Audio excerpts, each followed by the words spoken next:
औज़ुबिल्लाहिमिनश्शैतानिर्रजीम बिस्मिल्लाहिर्रहमानिर्रहीम। देखें जी, आज जो हम टॉपिक शुरू कर रहे हैं वो हमारी डिफरेंशियल इक्वेशंस का लेक्चर ऑफ सीरीज हमारे पास है। और इसके अंदर अगर देखा जाए तो सिर्फ और सिर्फ एक स्टेप है और बाकी स्टेप जो हैं हमारे प्रीवियस ही स्टेप्स होंगे।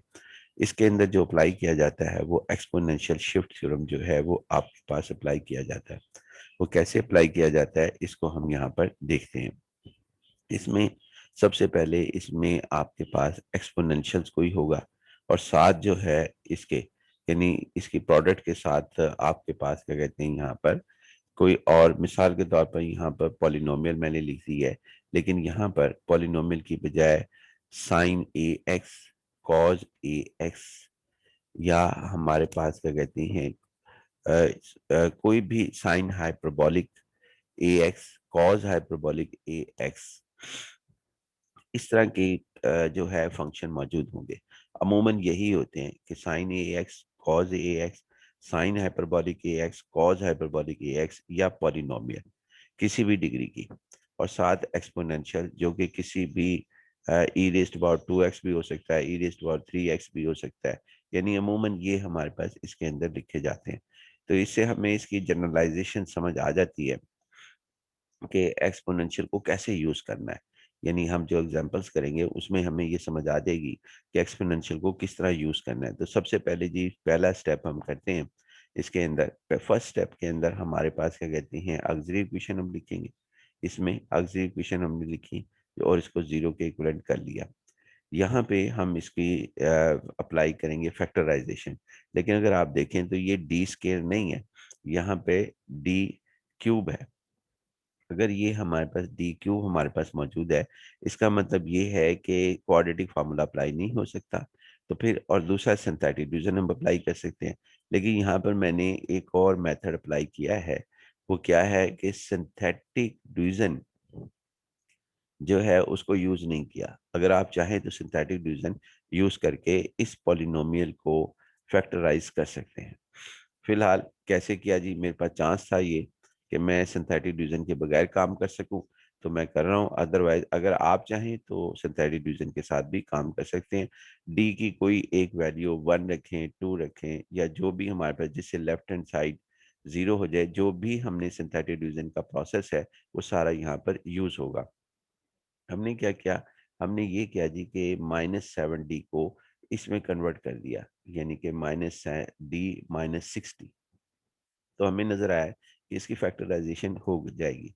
लेकिन अगर मिसाल के तौर पर मैंने एक तजर्बा किया, -7d को -d -60 के अंदर कन्वर्ट किया, लेकिन अगर ये एक्सपीरियंस नाकाम हो जाता तो कोई फर्क नहीं पड़ता था। मैं दोबारा अटेम्प्ट करता, किसी और ज़ाविये से करता। ये ज़रूरी नहीं है कि ये मेरे पास कोई हार्ड एंड फास्ट रूल है कि जिसकी मदद से मैं इसको फैक्टराइजेशन कर सकूं। फैक्टराइजेशन के अंदर बाज़ औक़ात मुझे जिनसे एक से ज़्यादा अटेम्प्ट करनी पड़ेंगी अगर मैं सिंथेटिक डिवीज़न के बगैर आना चाहता हूँ। और बाज़ औक़ात एक्सपीरियंस का ताल्लुक होता है कि भी आपको जज कर दें कि यहाँ पे कौन सी फैक्टराइजेशन बेहतर रहेगी। लेकिन अगर मिसाल के तौर पर आपके पास एक्सपीरियंस भी नहीं है, आप जो है जज भी नहीं कर पाते, तो रैंडमली स्टेप ले लें। रैंडमली स्टेप के जरिए फैक्टराइजेशन शो करें। जैसा मैंने -d -60 दिया, तो हमें जब देखा तो इसके अंदर मैंने यहाँ से आपके साथ यहाँ पर d कॉमन ले लिया। ये d हमने कॉमन ले लिया इसके अंदर। उसके बाद हम यहाँ पर आते हैं, इसमें से -60 कॉमन ले लिया, -6 कॉमन लिया। ये -6 हमने जो है यहाँ पे कॉमन लिया। तो हमें मालूम हुआ कि इसके बाद चलें डी स्केयर। ये इसको अगर हम गौर से देखें तो यहाँ पे आपके साथ जो है वो डी स्केयर, ये इसका फार्मूला बन गया ए स्केयर माइनस बी का, और ये हमने यहाँ पर अप्लाई कर दिया। सिंपल हमारे पास है। उसके बाद फिर हमने देखा कि इन सब में जो है वो कॉमन d-1 आ रहा है। d-1 आपके पास दोनों साइड्स के ऊपर मौजूद है। d-1 इधर भी मौजूद है और यहाँ भी मौजूद है। तो d-1 कॉमन दिया तो यहाँ पर d+1 -6 आ गया, इज इक्वल टू 0 हमारे पास आ गया। आगे d-1 और इसकी ब्रैकेट्स को ओपन किया, d² + d-6 is equal to 0। और d-1 को भी जीरो रख दिया, या तो ये जीरो है या ये फैक्टर जीरो है या दोनों जीरो है। इस लॉजिक के मेंटेन हमने इन दोनों को जीरो रख दिया, इसको जीरो रखा, या ये जीरो या ये जीरो या दोनों ही जीरो, तब प्रोडक्ट जो है वो जीरो आएगी। यहाँ d इज इक्वल टू 1 आ गया, इसकी फैक्टराइजेशन का चांस फिर मिल गया। क्वाड्रेटिक फार्मूला भी अप्लाई कर सकते थे क्योंकि सेकंड डिग्री थी, तो D square plus 3d minus 2d minus 6 is equal to 0। ये हमारे पास जो है इसकी फैक्टराइजेशन आसानी के साथ हो रही है। नेक्स्ट हमारे पास आते हैं जी इसके अंदर कि आपके पास क्या सूरत हाल होगी जी यहाँ पर। अब इधर अगर हम देखते हैं गौर से, तो हमारे पास इसके अंदर ये फैक्टर बन गए जी, d plus 3 d minus 2 is equal, D is equal to minus 3, D is equal to 2, D is equal to 1, 1 minus 3 और 2। ये डिफरेंट रूट्स हमारे पास हो गए क्योंकि ये इक्वल भी नहीं है, कोई रिपीट भी नहीं हो रहा है, और उसके अलावा कॉम्प्लेक्स भी नहीं है, आयोटा भी नहीं आया, तो लिहाजा इसको डिफरेंट रूट्स की कैटेगरी में हम डालेंगे। अब यहाँ पे कम्प्लीमेंट्री सॉल्यूशन, जिस तरह हमने प्रीवियस लेक्चर्स के अंदर, पहले ही हमारा लेक्चर था डिफरेंट रूट्स का, उसके जरिए हमने ये पहले कांस्टेंट a लिखते हैं, इन सब के साथ x लगाएंगे, यानी 1x minus 3x plus 2x, और इसको e की पावर में लिख देंगे। यही हमने वहां पे पढ़ा था अपने पहले लेक्चर में, e raise to power 1x, e raise to power minus 3x और e raise to power 2x, और साथ कांस्टेंट a b c।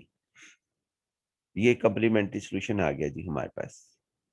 उसके बाद फिर हम yp लिखेंगे। yp लिखने का तरीकेकार हमेशा की तरह वही है जो हम पहले लिखते थे।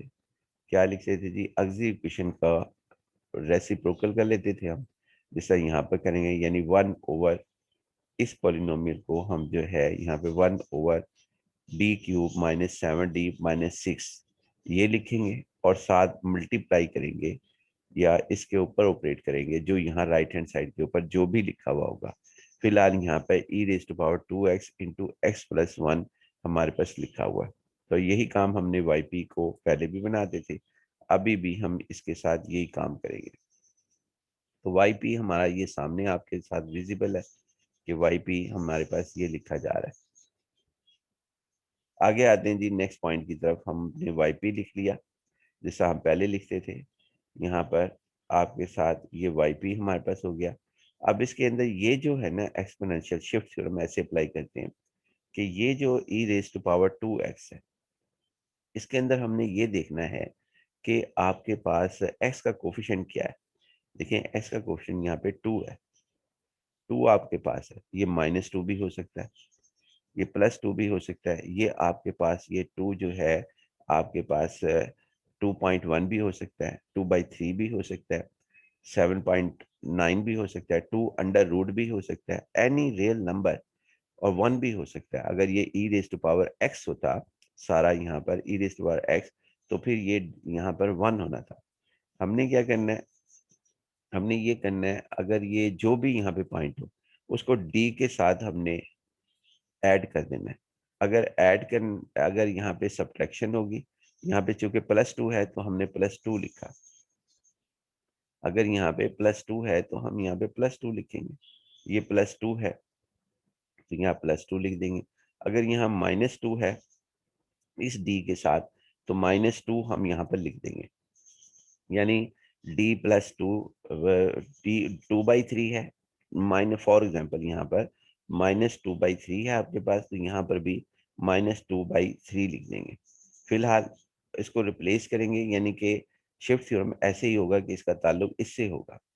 अगर यहाँ पे e raise to power x है तो फिर हम यहाँ पे 1, x का कोफिशिएंट यहाँ पे 1 होगा, और तो d प्लस 1 कर देंगे, d प्लस 1 जो होगा वो d के साथ लिख देंगे। अगर माइनस का रियल नंबर है तो माइनस के साथ लिख देंगे, अगर ये हमारे पास प्लस का रियल नंबर है तो प्लस के साथ लिख देंगे, और इसको लिखेंगे इस तरह कि आपके पास replace d, replace d by this, यानी इससे फैसला होगा जो ये हमारे पास है, इससे रिप्लेस करेंगे इन d को जो इसके इस पॉलिनोमियल में मौजूद होंगी, जिसमें जो भी यहाँ पे लिखी जाएगी हर क्वेश्चन के अंदर ये डिफर होगी। तो इसमें जो है इसके d से हम इसके इसके साथ रिप्लेस कर देंगे d+2। फिलहाल ये हमें नजर आ रहा है, अगर -2 होता तो d replace d by d-2 हम करते। इसका नाम एफ ऑफ डी भी है। किसका नाम एफ ऑफ डी है? एफ ऑफ डी से मुराद ये है d³ -7d-6 जो यहाँ लिखा जाता है। इसका जनरल नेम हमने यहाँ पर एफ ऑफ टी रखा हुआ है। नेक्स्ट पॉइंट की तरफ आते हैं जी, रिप्लेस करते हैं हम इसको। तो यहाँ पर देखते हैं हमारे पास क्या कहते हैं, रिप्लेस होने के बाद सूरत हाल क्या बनती है। रिप्लेस जब हम करते हैं d को d बाई d+2 से, तो ये हमारे पास क्या कहते हैं, इसमें इस d की जगह ये देखें यहाँ पर ये रिप्लेस कर रहे हैं। ये स्टेप मैंने दोबारा लिख लिया था, चलें अच्छा, यहाँ पे ये d+2 यानी इस स्टेप को दोबारा लिख लिया था ये स्टेप। तो d यहाँ पे रिप्लेस कर रहे हैं जी, इस d की जगह d+2 लिखेंगे, ये d+2 का क्यूब, और इस d की जगह d+2। जितने डीज होंगे चाहे 100 हो, फिलहाल यहाँ 2 है, 2 है हमारे पास, एक डी ये है एक डी ये है, तो हमारे पास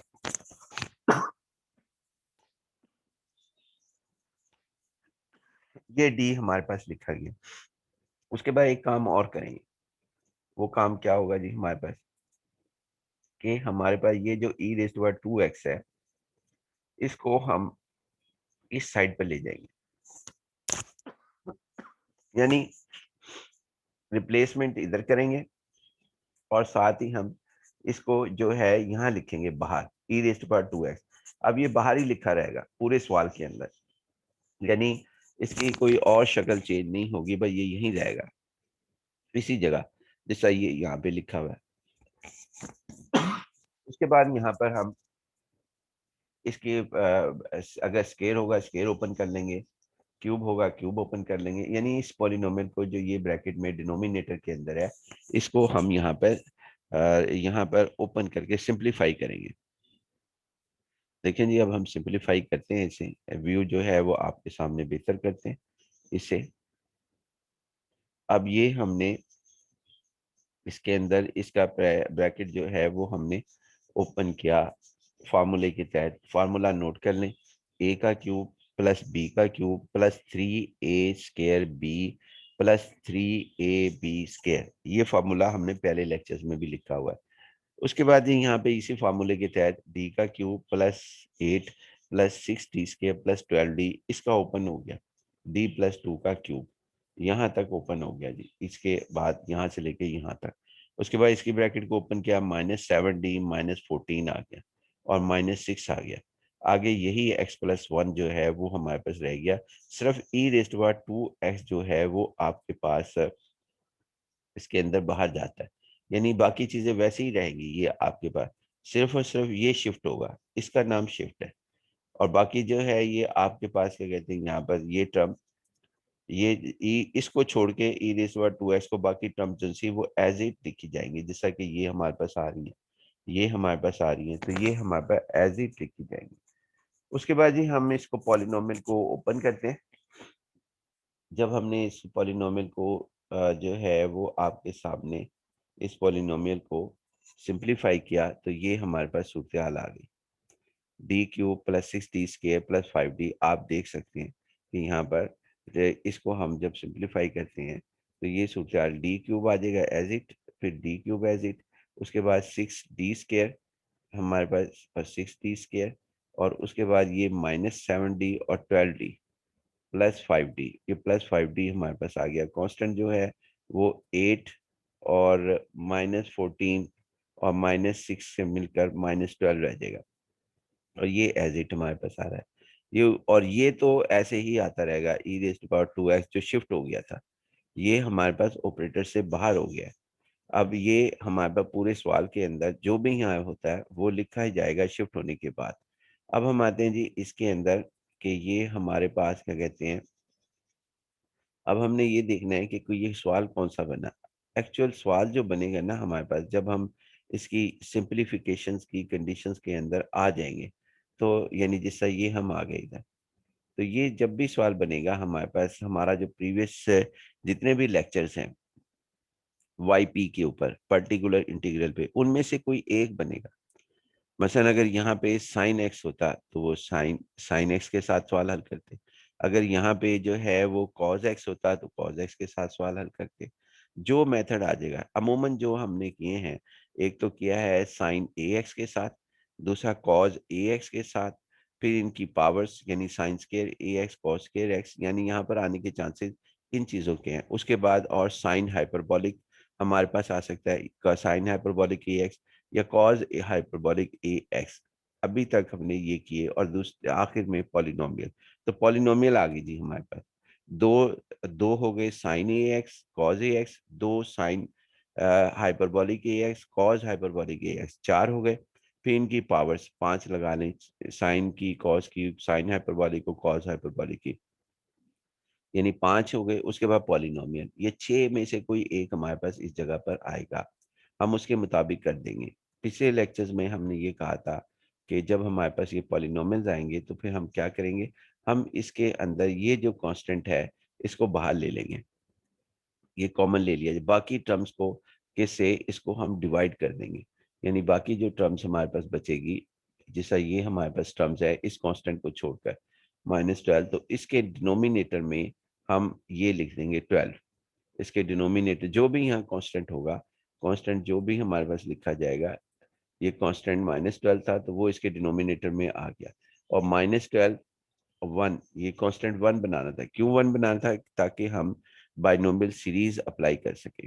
ये कांस्टेंट जो भी यहाँ कांस्टेंट होगा उसको ये लिखने का तरीकेकार होगा। उसके बाद यहाँ पे हम क्या करेंगे, ये हमने बाइनोमियल सीरीज का लिखना है, ये हो गया जी हमारे पास, इधर हमने जो लिख दिया। उसके बाद हम ये इसमें एक ऑप्शन और था कि अगर हमारे पास क्या कहते हैं ये कांस्टेंट नहीं होगा तो फिर कॉमन लेंगे।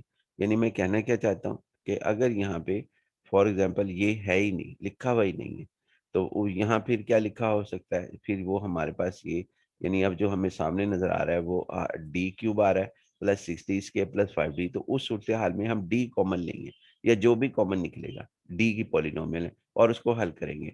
और फिर उसके बाद जैसा हमने पिछले लेक्चर्स में किया हुआ है उसके मुताबिक हम काम करेंगे। अब हम आते हैं जी, ये -12 बाहर आ गया फॉर एग्जांपल इसके अंदर, ये अब हमारे पास ये आ गया। अब हमने एक काम और किया, जरा गौर करें कि हमने यहाँ पर क्या काम किया, कि हमने ये देखा, जो कि अगर आप करना चाहें तो बहुत बेहतर है कि ये जजमेंट आप कर लें तो बेहतर है, कि ये जो पॉलिनोमियल है ये पॉलिनोमियल कितने डिग्री की है, ये डिग्री 1 की है।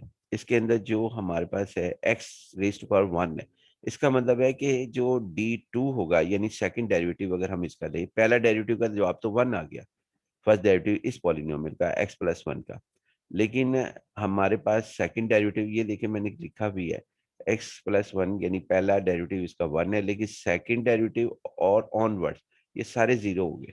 ये d³ d4 d5 d6 इस पॉलिनोमियल के x+1 के तमाम जीरो होंगे।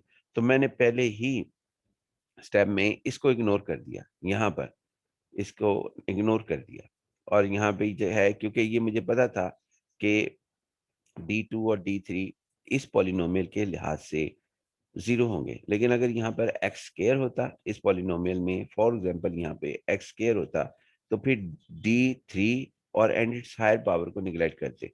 फिलहाल ये हमने पहले ही स्टेप में जो है वो इसको निगलेक्ट कर दिया।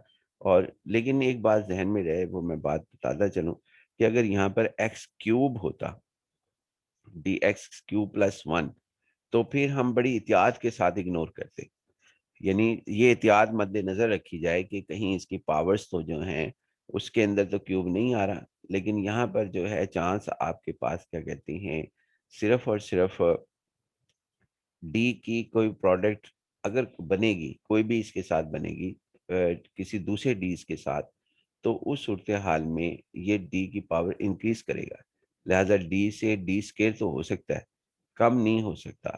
फिलहाल आपके ये पिछले लेक्चर्स में भी इसका जवाब दिया हुआ था कि बाज़ औक़ात हमें ढूंढना पड़ता है कि कौन सा डीज एक्टिव है कौन सा डीज नहीं एक्टिव कहीं दूसरी फैक्टर के अंदर। फिलहाल जी हम आगे चलते हैं, हमने इन सबको इग्नोर किया, यानी कि हमने कहा कि जी आप इसको ना लिखें इतने इसको, क्योंकि इसकी पावर जो सी है वो हमारे बाकी हिस्से को लिख लें। तो बाकी हिस्सा हमने लिखा तो वो हमारे पास रह गया -5d। -5d जो है वो आपके पास रह गया। अब -5d रहा, इसकी होल पावर जो है वो आपके पास 1 हमारे पास होगी, यहाँ पे 1 लिखा हुआ है, तो ऊपर लेके गए डिनोमिनेटर से नोमिनेटर, तो ये -1 आ गया। अलबत्ता आप नोट करते जाएं कि ये e⁻²x जब से ये शिफ्ट हुआ है ये एज इट आ रहा है, बाकी तो अब ये दूसरा हमारे पास कांस्टेंट आ गया -1/12, -1/12 हमारे पास आ गया, ये साथ साथ कांस्टेंट आ रहा है, इसको ऊपर मूव किया जी अब हमने। अब सवाल जो हम हल कर रहे हैं वो सिर्फ इतना ही हल कर रहे हैं, यहीं से हल करते रहेंगे, बाकी कांस्टेंट्स को बाहर लिखते रहेंगे। अब इस पॉलिनोमियल को हम ओपन करते हैं, इस पॉलिनोमियल को जो ये हमारे पास है, इस पॉलिनोमियल को हम सॉरी इसको हम ओपन करते हैं, एक्सपेंड करते हैं बाइनोमियल सीरीज के तहत। तो फार्मूला हमें मालूम है इसका, यहाँ पे दोबारा रिवाइज कर लेते हैं।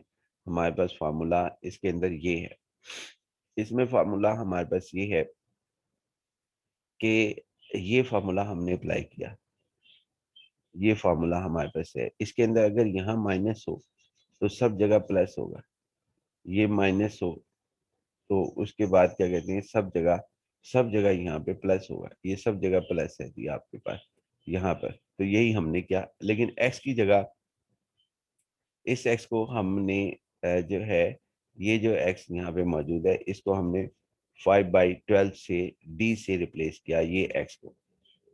तो यहाँ सारी जगह जितनी जगह x लिखा हुआ है उसको हमने 5/12d से रिप्लेस किया और प्लस वगैरह सारे लिखे, तो ये हमारे पास आ गई बाइनोमियल जब हमने ओपन की, प्लस सो ऑन।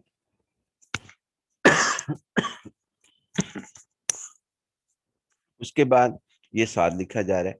अब x+1 इस ब्रैकेट में सबसे पहले 1 से मल्टीप्लाई होगा, तो ये आ गया x+1, फिर इससे ऑपरेट होगा 5/12d x+1, ब्रैकेट ओपन कर रहे हैं तो ये हमारे पास हो गया।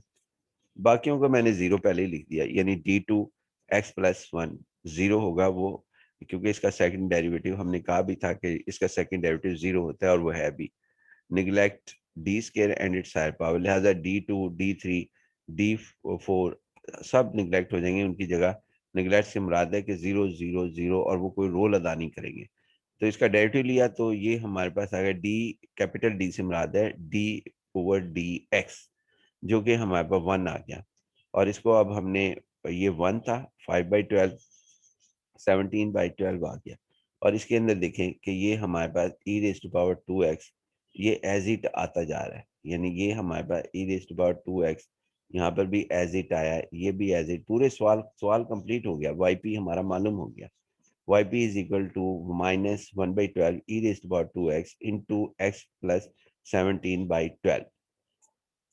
अब हमने जनरल सोल्यूशन लिख देना है, तो जनरल सोल्यूशन हमारे पास क्या आएगा जी, वाई सी आपके पास आएगा, हमारे पास Y C plus Y P. तो वाई सी की वैल्यू हमने कम्प्लीमेंट्री सोल्यूशन से ले लेनी है कि वो हमारे पास क्या आ रही है। तो वाई सी की वैल्यू हमने पुट की और वाई पी की वैल्यू जो है इस सवाल के अंदर पुट की। तो हमारे पास सब्स्टिट्यूशन कर लेने के बाद वाई सी और वाई पी सब्स्टिट्यूशन कर लेने के बाद हमारे पास सवाल जो है वो कंप्लीट हो गया। इंशाल्लाह जी बाकी हम नेक्स्ट लेक्चर में करेंगे। अल्लाह हाफिज़। अस्सलाम वालेकुम।